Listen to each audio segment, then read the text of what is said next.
Kilala po ng Kongreso ang mga naging kontribusyon po ni dating House of Representative Speaker Jose de Venecia sa pagbubukas ng Jose de Venecia Building at Museum sa mismong Batasan Complex sa Quezon City, Manila noong ika-27 ng Enero.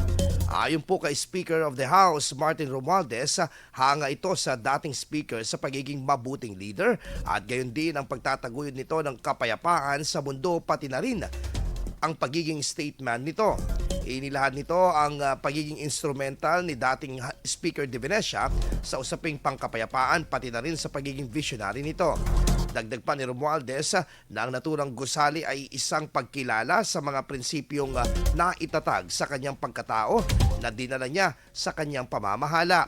Si dating Speaker Jose de Venecia ay mula sa lungsod ng Dagupan at siya ay nagsilbing congressman sa ika-4 na distrito at naging Speaker of the House taong 2001 hanggang 2008. IFM News. IFM News. IFM News.